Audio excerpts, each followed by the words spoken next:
हा फक्त कचऱ्यासाठी नाही आहे, एक मनातल्याही काही गोष्टी आहेत त्या बाहेर काढायच्यात. मी ॲक्च्युली झाडलं, रस्ते झाडलेत, नाल्यांच्या इथं, त्या गटारीच्या इथं, सगळीकडे मी त्यांच्याबरोबर जाऊन ते अनुभवलं. त्याचबरोबर त्यांना अनेकदा सिवर्स असतील किंवा ते आपले टँक्स असतील, त्याच्यात अनेक लोकांचे भयानक अनुभव आहेत. अनेक लोक गेली आहेत. मध्ये कुठेही VFX नाहीये, सगळ्या गोष्टी रिअल आहेत. नदीमध्ये शूट केलं आम्ही, नाल्यांमध्ये शूट केलंय. त्या वॉटरमध्ये ऍसिड फ्लो होत होता आणि त्याच्यामुळे मार्क आलाय मला, अजूनही आहे तो मार्क तसंच. अजून एक गोष्ट यामध्ये महत्त्वाची आहे की यामध्ये 7 सफाई कामगार या फिल्ममध्ये आहेत. हॅलो नमस्कार फ्रेंड्स, मी मजाची नीलम. समाजाला एक वेगळ्याच पद्धतीचा आरसा दाखवणारा असा अवकारिका चित्रपट लवकरच तुमच्या भेटीस येतो आणि या निमित्ताने या चित्रपटाची कास्ट माझ्यासोबत आहे. कसे आहात आधी सगळे? All good, all good, thank you. पण मला एक सांगा, आता सध्या प्रमोशन कशा पद्धतीने सुरू आहे? प्रमोशन गेली 3 वर्षापासून चालू आहे. हो, पण आम्ही बघतो की तुम्ही वेगवेगळ्या ढंगाने जे प्रमोशन करताय ते सगळ्यांना खूप आवडतंय. सो त्याबद्दल काय सांगाल की हा प्रमोशनचा विचार कशा पद्धतीने करण्यात आलेला एक प्रकारे? ॲक्च्युली मला वाटतं की ऑडियन्स आणि आर्टिस्टचं बॉन्डिंग फार महत्त्वाचं आहे आणि आपल्याला ऑडियन्स तिथंच मिळेल. त्यांनी आपल्याकडे जायचं, आपण त्यांच्याकडे जायचं, हा या कन्सेप्टवर आम्ही चाललोय फक्त. काय वेगळं. पण जेव्हा सर अवकारिका असं हे नाव आम्हाला कळालं ना, तेव्हा आम्हाला अर्थच कळत नव्हता की एक आम्ही असं बघतो की चित्रपटात सफाई कामगार ह्यांची एक व्यथा मांडली गेली आहे आणि जेव्हा अवकारिका म्हणजे नेमकं काय असा मला खूप प्रश्न पडत होता. पण मला असं वाटतं आता हा आम्हाला कळालाय, कारण आम्ही त्या ट्रेलर लॉन्चला वगैरे होतो. पण आता असं वाटतं की प्रेक्षकांना तुम्ही सांगावा की नेमका अवकारिका या शब्दाचा अर्थ काय? अवकारिका हा संस्कृत शब्द आहे. ह्याचा अर्थ होतो कचरापेटी, डस्टबिन. मला वाटतं कचऱ्याला ट्रॅव्हल करण्यासाठी डस्टबिन फार महत्त्वाचं आहे, डंपॅडपर्यंत, आणि त्यासाठी अवकारिका महत्त्वाचा आहे. आणि हा फक्त कचऱ्यासाठी नाही आहे, एक मनातल्याही काही गोष्टी आहेत त्या बाहेर काढायच्यात, तेही काढतो अवकारिका. वा, म्हणजे मला असं वाटतं समाजातला जो कचरा असतो त्याच्यासोबत मनातलाही कचरा तो बाहेर निघणार आहे. पण जर CA करत असताना आपण ह्या क्षेत्रात येणं आणि वेगळ्या धाटणीचा चित्रपट आणणं हे कमाल आहे, पण मग हे सुचतं कसं? ॲक्च्युली विषय मांडायला आलो आहे मी. मला सोशल आवडतं, कारण मी स्ट्रगल लाईफमधून आलेलो आहे. तर त्याच्यामुळे कुठेतरी पॅशन आणि स्ट्रगल आणि सामाजिक हे सगळ्यांचं कुठेतरी सांगड इथं बसलेली आहे. आणि त्यातला एक भाग आहे, जे एक प्रोफेशन सेट असल्यामुळे मला वेळ भेटला की ज्याच्यावर मी फोकस करू शकतो. त्यामुळे 5 वर्ष जो अभ्यास केला याच्यावर, की मला तो दडपण तर नाही, मला सिनेमा करायचा आहे, मला हे करायचं आहे, तसं दडपण तर बिलकुल नाही आहे. त्याच्यामुळं मला वाटतं बराच चांगला वेळ भेटला आणि त्या वेळेचा पूर्ण फायदा करून घेतला मी. मला वाटतं परिपूर्ण अभ्यास करून एक विषय मांडायचा आणि तो किती चांगला मांडू शकतो. मग त्याच्यामुळे नाही की प्रेशर नसल्यामुळं कोणतंही मी एन्जॉय करत गेलो, एक पॅशन एन्जॉय करत गेलो. मला ही गोष्ट अशी पाहिजे, तशी पाहिजे, त्याला काही वेळ जाऊ नये, पण ती बेस्ट कशी करता येईल ह्याच्यावर पूर्ण जोर दिला गेला. त्याच्यामुळं CA आणि सिनेमा मला वाटतं एक पॅशन, एक प्रोफेशन लपलेलं आहे त्यामध्ये, आणि मला वाटतं आणि मी एन्जॉय केला तो. पण मला असं वाटतं तुम्हाला दडपण नसेल, पण कलाकारांना दडपण आलेलं आहे. विराट, काय सांगशील जेव्हा असं एक दिग्दर्शक आपल्याकडे असा विषय घेऊन येतो, त्या समाजाला आपण प्रेझेंट करत असतो स्वतःला एका वेगळ्या धाटणीने. सो कुठेतरी दडपण होतं हे की आपण कशा पद्धतीने ते प्रेझेंट होणार आणि आपल्या भूमिकेतनं खूप जण काहीतरी बोध घेणार आहे याचं. जशी सुरुवात केली होती मी, किंवा ज्या एनर्जीनी केली होती, मला ती म्हणजे सरांच्या ओव्हरऑल अप्रोचमध्ये पहिल्या भेटीला जाणवली. आणि त्याच्या पलीकडे जाऊन त्यांचं जे इंटेन्शन होते फिल्म करायचं, ते कुठल्याही कमर्शियल हेतू अचीव करायसाठी नसून त्यांना त्यांची ती तळमळ प्रेझेंट करायची होती. सो त्या इंटेन्शन पोटीच सगळं पुढं घडलं. आणि इतका महत्त्वाचा विषय आहे, इतकी मोठी समस्या आहे आपल्यासमोर, आणि फारच चॅलेंजिंगसुद्धा कॅरेक्टर आहे.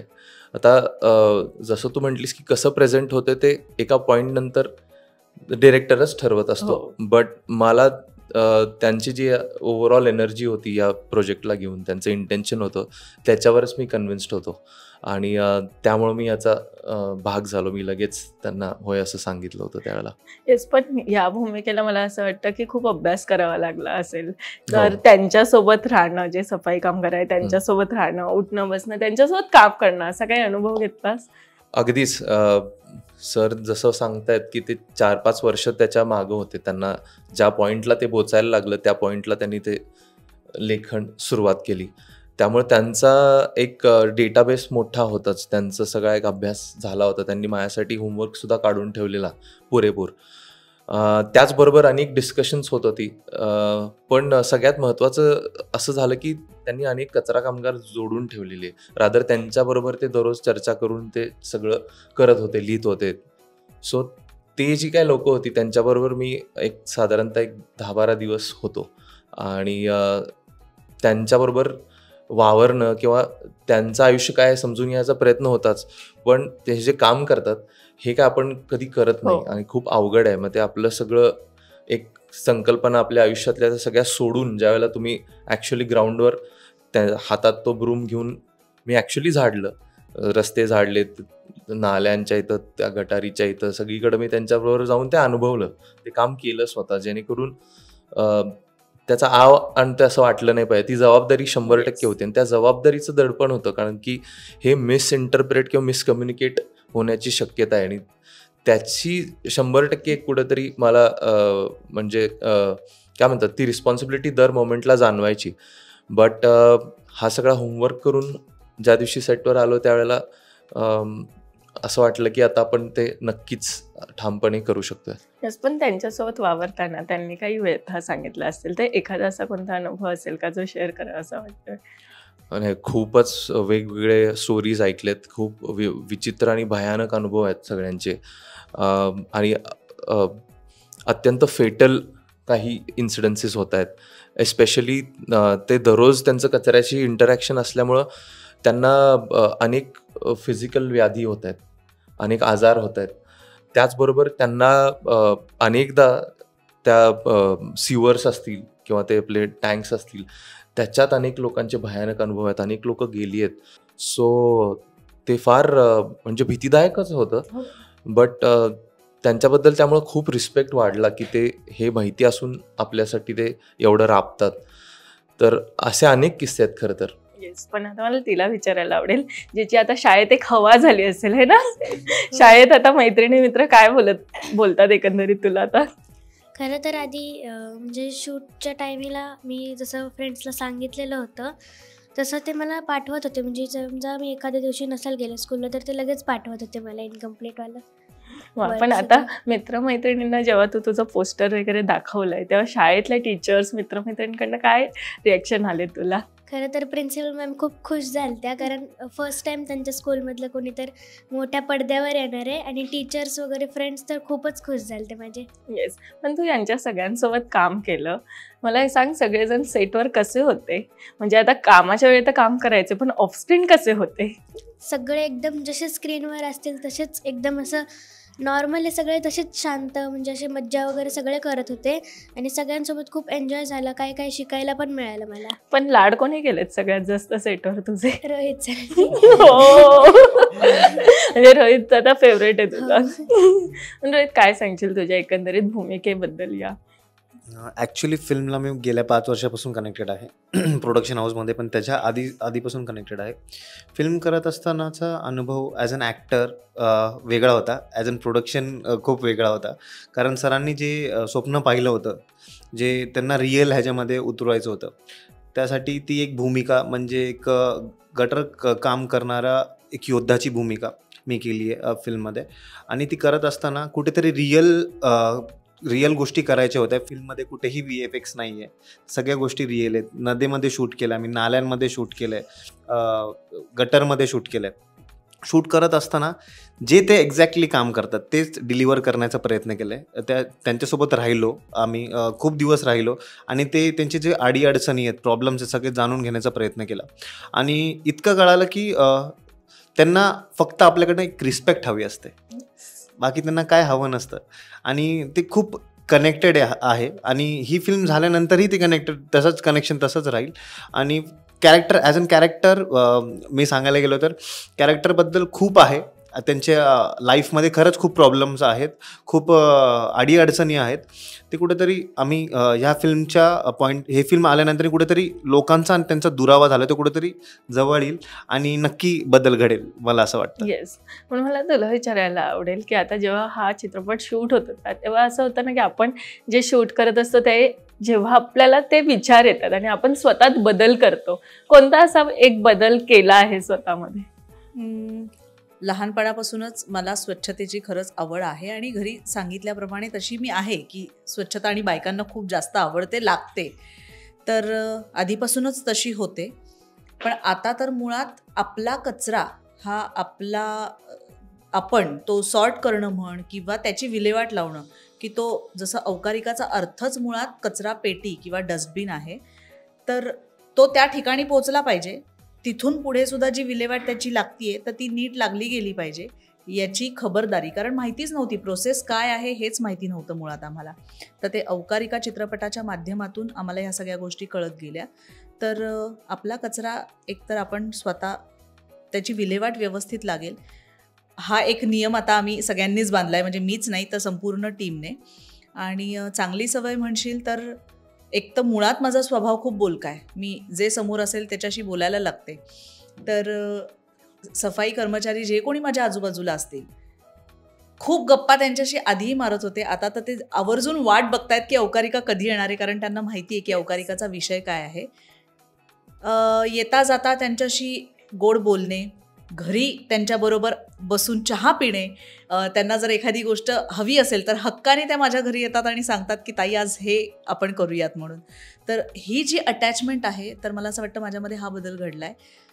दखल त्यांची जास्त घ्यायला लागलो आहे आम्ही. आजूबाजूला ते होते, पूर्वी दिसायचे, पण आता अगदी प्रकर्षाने आम्हाला त्यांच्याबद्दल काही गोष्टी जाणवतात आणि आम्ही त्याची दखल नक्की घेतो. येस. पण आम्ही ट्रेलरमध्ये पाहिलं की तू तिची आई दाखवलीस. करेक्ट. सो मला एक सांग, एखाद्या सफाई कामगाराची पत्नी राहणं किंवा आता तिची आई राहणं आणि त्यांना सपोर्ट करणं, हा सपोर्ट सिस्टम त्यांना असणं हे आता किती गरजेचं वाटतंय तुला? खूप जास्त. मला असं वाटतं मुळातच स्त्री ही खूप सहनशील असते कुठल्याही गोष्टीमध्ये. कुठलाही प्रसंग येऊ देत, कुठलंही संकट येऊ देत, तर ती खचून जात नाही, ती खंबीरपणे उभी राहते. आणि नवरा बायकोमध्ये जर म्हणशील तर ते नातंच असं आहे ना की पुरुष बाहेर एकतर आपल्याकडे तो हे आहे की पुरुष वर्ग बाहेर जातो, कमवण्यासाठी जातो, तो दिवसभर थकतो आणि जेव्हा खूप साऱ्या गोष्टी दिवसभराच्या थकवा म्हण शारीरिक असेल तो मानसिक असेल तर खूप गोष्टी तो बाहेरून घरी घेऊन येतो. तर घरी आल्यानंतर त्याचं एक असतं की घरात आल्या आल्या समोर त्याची बायको दिसली पाहिजे, मुलं दिसली पाहिजे. ते बघूनच तो खूप आनंद त्याला मिळतो मुळात. पण तो आल्यानंतर ती काढण्याची जागा सुद्धा मला असं वाटतं त्याची हक्काची बायकोच असते. कधी कधी बघ आपण चिडलो तरी सुद्धा आपण तो राग जो आहे तो हक्काने बायकोवरती काढतो. तर मला असं वाटतं तीच गोष्ट इथे सुद्धा एक खरी गोष्ट दाखवण्याचा आम्ही प्रयत्न केला आहे की बाहेर तो कितीही थकला किंवा कितीही संकट आली किंवा जे काही त्याची दिनक्रम आहे आणि त्यातून तो जो काही स्ट्रेस घेऊन आलेला आहे घरी, तर बायको त्याला सपोर्टच करते आणि त्यातून ती त्याला जो काही त्याच्या घरामध्ये आनंद देता येईल तो देण्याचा ती प्रयत्न करते. पण रोहित, जसं तू आता म्हणालेलास की आम्ही नाल्यात जाऊन शूट केलं, इथे तिथे जाऊन शूट केलं, मला एक सांग की एखादा असा सीन जो तुझ्या आजही असं बोलतो ना की औकारिका असा शब्द निघाल्यावर डोळ्यासमोर असतो? असे भरपूर सीन आहेत, कारण फिल्म करत असताना फिल्म खूप डिफिकल्ट होती, पण कुठेतरी नेचरची आमच्यावर ब्लेसिंग होती म्हणून इझी वेनी सगळी फिल्म झालेली आहे. आणि एक शॉट, बरेच शॉट आहेत पण एक शॉट नेहमी लक्षात राहील. आम्ही नाल्यामध्ये शूट करत असताना शूट संपल्यानंतरनी नाल्यामधला सीन होता आणि तो संपला, त्यानंतर आमचं चेंज होता. चेंजसाठी आमचे जे कॉस्ट्युम डिझायनर आहेत ते आले होते चेंज देण्यासाठी. तेव्हा मला कळालं की मला ॲसिड, त्या वॉटरमध्ये ॲसिड फ्लो होत होता आणि त्याच्यामुळं मार्क आला आहे, मला अजूनही आहे तो मार्क तसंच. तर मला त्या दिवशी एक जाणवलं की मी तर फक्त ॲक्टर ॲज अन एक दिवस उतरलो आहे त्यात. जे लोक आधी उतरत असतील, कारण आता तर रोबोटिक्स आहेत, रोबोटने सगळे गोष्टी होतात, आणि आधी जे उतरत असतील त्यांच्यासोबत काय काय घडलं असेल जे आजपर्यंत आपल्यापर्यंत आलं नाही. आणि बरेचसे प्रॉब्लेम्स होते ते करत असताना, पण ते खूप इझी वेनी झालं. फक्त एकच आम्हाला ती कॅज्युअलिटी झाली फिल्म करत असताना, बाकी असं काय झालं नाही. आणि काय शिकवून जातंय तुला? खूप काय. सगळ्यात आधी पेशन्स आणि माणसानी माणसासोबत कसं राहणे हे फिल्मने शिकवलं आहे. प्रत्येक माणसाला बाकी सगळ्या गोष्टी असतातच, पण एक माणसानी माणसासारखं राहावं ते मला शिकवलं आहे फिल्मने. आणि भरपूर काही गोष्टी आहेत जे मी त्यांच्याकडून शिकलो सुद्धा आहे. सफाई कर्मचाऱ्यांकडून त्यांना काहीच गोष्टी हवं नसतं, काहीच. ना त्यांना पैसा हवा असतं, ना त्यांना काहीच. त्यांना फक्त माणूस म्हणून माणूस हवा असतो. नक्कीच.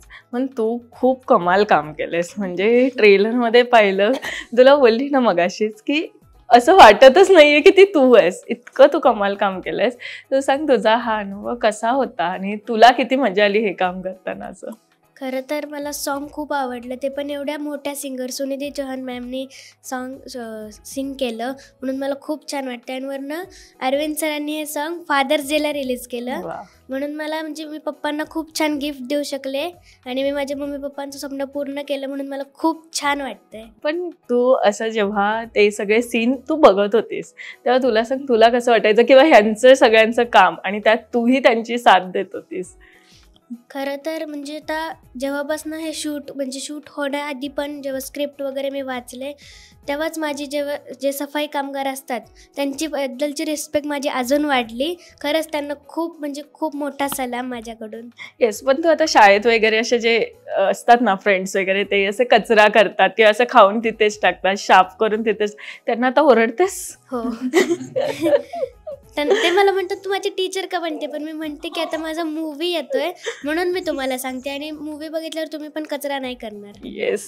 पण सर आता मला तुम्हाला दिग्दर्शकांना विचारायला आवडेल, सर एवढा वेगळ्या जनाचा चित्रपट जेव्हा आपण घेऊन येतो आणि तो समाजाला एक वेगळ्या पद्धतीचा आरसा दाखवतो आणि तेव्हा सरकारचा त्याला सपोर्ट लागतो, ते किती इम्पॉर्टंट असतं एक नागरिक म्हणून? सरकारचा सपोर्ट चांगला भेटला इथं.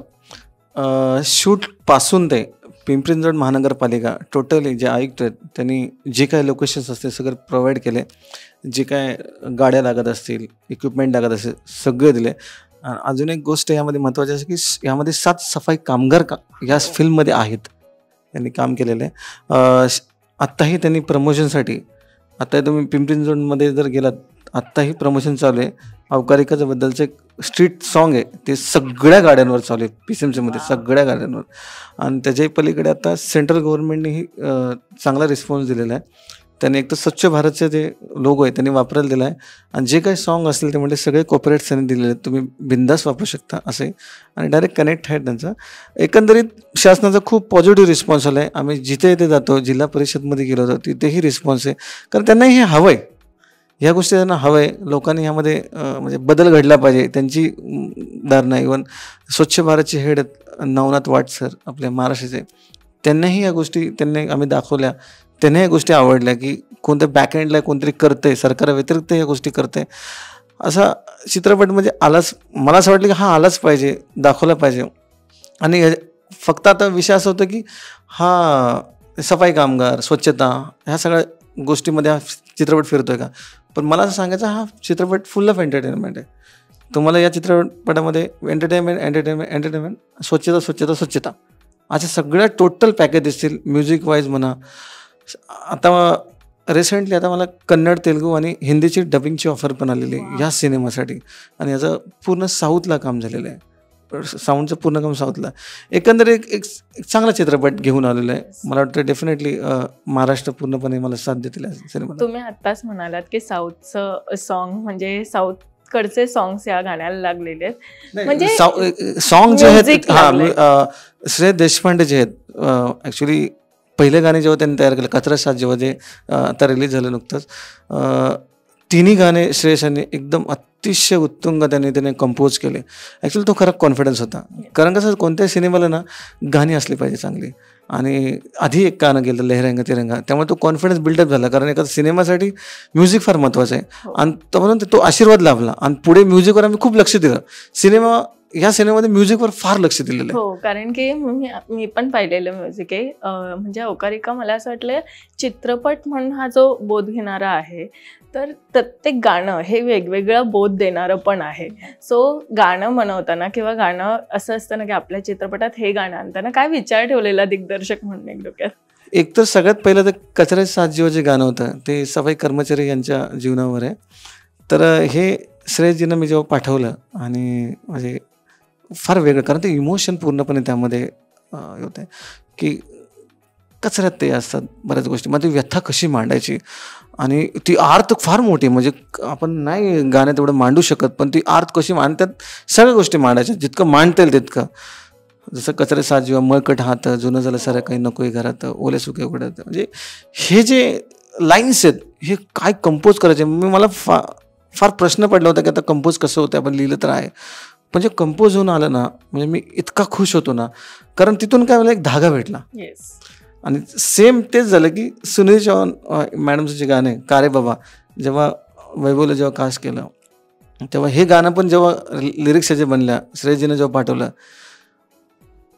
माझ्यासाठी एक स्ट्रेंथ अशी होती की माझा कंपोजर हा फील करून गातोय, म्हणजे फील करून कंपोज केलं त्यांनी. कचऱ्या साथ जेव्हा तसंच केलं, म्हणजे स्वतः त्यांनी झाडू मारला ऑफिसमध्ये, फील केलं पूर्णपणे, त्यानंतर ते गाणं कंपोज झालं. का रे बाबाच्या बाबतीत पण की एक दिवसापूर्वी म्हणजे जेव्हा गाणं कंपोज 11 वाजता ते घरी गेले आणि मुलगा त्यांना आवाज दिला, पप्पा वगैरे नाही का, खूप वेळ झाला वाट बघतात लहान किड, तर त्यांना ते फील झालं, हे सगळं उतरलं. आणि त्यात अजून एक शेवटचं गाणं आहे स्वच्छ भारतचं, जे हिंदीमध्ये आपण इंडिया, आपल्या महाराष्ट्राकडून पूर्ण इंडियाला गिफ्ट आहे, ते गाणं देखील मला वाटतं 4थ्या दिवशी हे गाणं लिहिलं गेलं आणि 8व्या दिवशी कंपोज होऊन आलं. आणि त्याचं एक जे कडवं आहे शेवटचे आतल सेटू आहे ना, तिथून आपण तो लिहिला होता शेवटचा, आणि रेकॉर्डिंगला जात होतो. म्हणजे माझ्याकडे जे यंग टॅलेंट आहे ना पूर्ण मला भेटलं, म्हणजे मला जसं हवं होतं. नक्कीच. पण हा चित्रपट घडवताना असं होतं ना की एक सीन जसा तर मी त्याला विचारलेलं की तो लक्षात राहतो, असा शूट करताना दिग्दर्शक म्हणून तुमचा खूप सगळेच आहेत, कारण सगळ्यांना टफ होते. विराटचा जो सीन होता तो गाडीवरचा खूप टफ होता. लिटरली मी तर म्हटलं हा जर सीन नाही झाला तर खूप मोठी वाट लागणार आहे आमची. आणि तो कॅमेरा, ते बाईक, टू डिफिकल्ट. आणि त्यात कसं आर्टिस्टला काही झालं नाही पाहिजे. 2-3 सीन असे होते की फार रिस्की पण होते, पण मला वाटतं तेवढं नाही का त्यांनी खरंच म्हणजे जीव ओतला त्यामध्ये. जर कचऱ्याच्या ढिगाऱ्यावर गेलो होतो पण मला तर असं वाटलं ना, त्या ढिगाऱ्यावर जेव्हा मी पोचलो 6 वाजता आम्ही सगळे पोचलो आणि गाडीतून उतरलो, मी म्हटलं मी कशाला पिक्चर करतोय का करतो मी सिनेमा, म्हटलं मी आहे, मग बरं आहे सगळं काय. पण नाही का ते मला डोळे दिसत होते. मी खूप सफाई कर्मचारी भेटलो होतो ना, तर मला त्यांचे डोळे, ते पाणवले डोळे, आम्ही भेटतो त्यांची आर्त मला दिसत होती. आणि लिटरली मी तेव्हा ना त्या डोंगराकडे बघून म्हटलं की आम्हाला जरा सुसह्य कर, आम्ही काहीतरी चांगलं करायला आलोय. डोंगराने ऐकलं, 4-5 तास आपण होतो तिथं, 4-5 तास आम्ही शूट केलं तिथं. वा. पण आता जसं डम्पिंग ग्राउंडमध्ये तू शूट केलंयस, असं असतं ना की आपण त्याच्या साईडनी जाताना असं नाकावर रुमाल ठेवून जातो आणि आपल्याला तो वास सहन होत नाही. त्यात काम करताना किंवा त्यात जे काम करतात त्यांच्या अंगालाही नंतर तो एक स्मेल असा असतोच. या सगळ्या शूट करण्याचा तुझा अनुभव कसा होता? डिफिकल्ट होतं खूपच. टू बी ऑनेस्ट खूप भीती वाटत होती की, कारण की आम्ही जिथं होतो तिथनं केमिकल फ्युम्स येत होत्या, वास येत होते, वेगवेगळ्या प्रकारचा कचऱ्याचा डोंगर होता. त्यामुळं तुम्हाला म्हणजे A to Z मधल्या सगळ्या प्रकारची रोगराई व्हायचे चान्सेस होते तिकडं. पण मुद्दा असा होता की ज्या एनर्जीनी ते सगळं घडत होतं तिकडं, जे काय सरांचं इंटेन्शन तिकडं सगळ्यांना ते करायला लावत होतं. आणि ऑफकोर्स माझी जबाबदारी होती ॲज अन ॲक्टर. तर पहिले 5 मिनटं थोडं वाटलं की इट इज व्हेरी रिस्की, पण नंतर तो विचारच कट करून आम्ही फक्त सीनवरती फोकस केलं. But it was very difficult.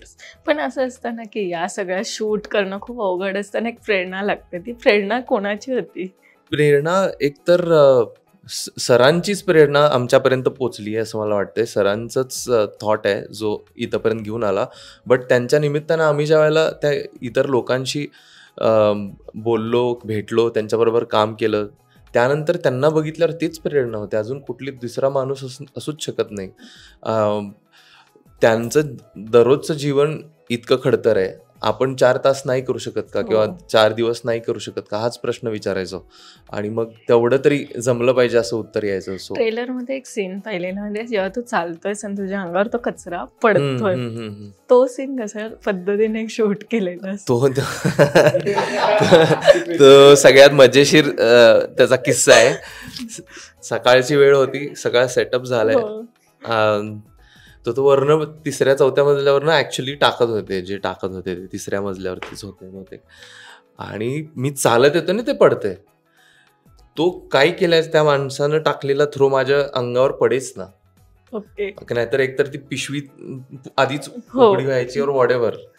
So असा त्याचे ते इतके थ्रो झाले की दुपार आली आणि लाईटच शिफ्ट झाली आणि त्यानंतर सगळा सेटअप हलवावा लागला. हो. आणि तरी सुद्धा ते पडेच ना अंगावरती. बरं, ते माझ्या अंगावर गळतंय, हे करते ते, मी ती गोष्ट वेगळी. शेवटी सर उठले, ते म्हटले मी टाकतो. ते गेले आणि त्यांनी अशी फेकून मारली पिशवी मला ती. आमचा सीन झाला. पण मला आता तुला हेच विचारायचं आहे, लॉकडाऊन मध्ये केलेला एक चित्रपट ज्याचं रील आत्ता तुफान व्हायरल होत आहे, केसरी चित्रपटाचं ते एक रील आहे ज्यात तुला अभिनेते मारतायत, त्यानंतर तू उठतोय आणि चिखलात जातोयस आणि म्हणजे चिखलाचे तुझे पाय आणि तू पळत जातोयस. मला त्या सीनचाही किस्सा ऐकायला आवडेल नेमका. तेव्हा खाल्लेला तो मार पण खरा होता. हो हो हो. ऍक्च्युली त्याचा खूप जुना किस्सा आहे तो. बट त्यावेळेला ते तसंच्या तसं उमेश जगताप सर होते आणि विक्रम गोखले सर होते त्याच्यात, छाया मॅडम होत्या. सो तो त्यांनी खरंच मारलेला आहे. आणि इट इज व्हेरी एस्टॉनिशिंग की आता 4 वर्षानंतर त्यातली गाणी आणि काही सीन्स आणि अशा रील्स म्हणजे लोकांनी ते केलेलं आहे. आमचं काय, it is long back right. पण त्या आत्ता भावत्यानी लोक इतकं भरभरून त्याला प्रेम देत आहेत. इट इज व्हेरी म्हणजे प्लेझंट सरप्राईज. येस. पण जेव्हा अवकारिकासाठी विचारणा झालेली ना, तेव्हा एक कलाकार म्हणून आम्ही या आधीचा केसरी बघितला, वेगळ्या धाटणीचा होता. अवकारिका निवडताना काय विचार केलेलास? की एक तर होतं की खूप टची विषय आहे, टची विषय म्हणण्यापेक्षा आपल्यातच राहणारी माणसं आहेत आणि आपणच त्यांना एक वेगळ्या दृष्टिकोनातनं बघतोय आणि हा चित्रपट पूर्ण एक वेगळ्या दृष्टिकोन. पण तुझ्या मनात स्क्रिप्ट म्हणजे जेव्हा समोर स्क्रिप्ट येते तेव्हा तू काय विचार करत होतास? तू ह्या वेळेला सगळ्यात मोठं एक्सेप्शन आहे. इतर वेळेला आपण त्या कॅरेक्टरची कॉम्प्लेक्सिटी, फिल्मचं म्हणणं, दिग्दर्शकाचं म्हणणं, त्यांचा हेतू, हे तर बघतोच.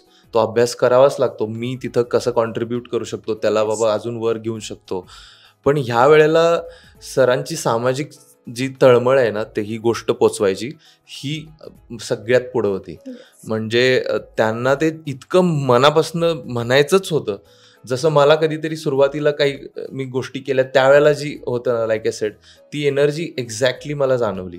दुसरी गोष्ट, त्यांचं हे प्रोफेशन नसताना ते इतकं करू पाहतायत असे आपल्याला लोक मला तरी हे पहिले भेटले माझ्या आयुष्यात.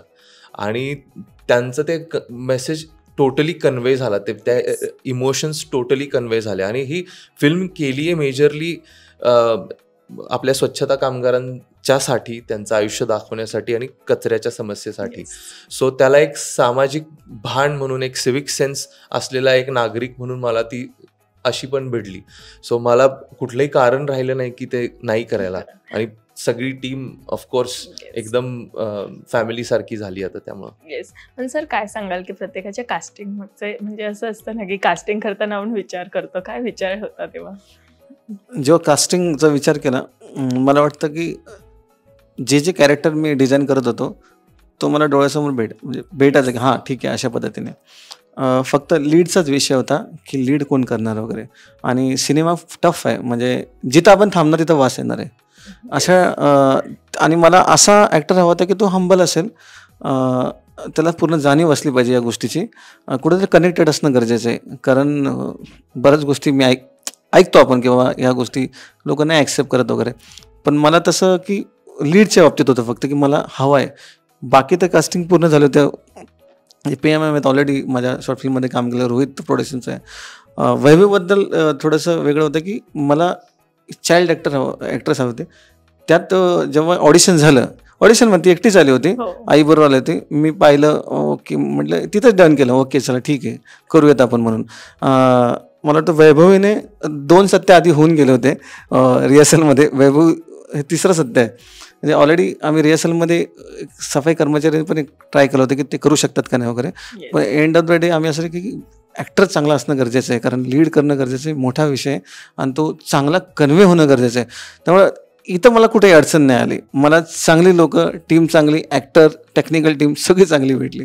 मला तुम्हाला सगळ्यांना विचारायला आवडेल की सुरुवात तुम्ही प्रमोशनची सिद्धिविनायकपासून केली. बाप्पाकडे सगळ्यात आधी काय मागितलेलं जेव्हा अवकारिकाचं पोस्टर तिथे घेऊन गेलेला तेव्हा? एकच गोष्ट मागितली मी तर, की आमचा देश आणि पूर्ण वर्ल्ड स्वच्छ राहावं. कारण आमची जी फिल्म आहे, आम्ही ज्या विचारांनी आलो आहे ते एकच थॉट घेऊन आलो आहे की पूर्ण जग स्वच्छ राहावं. येस.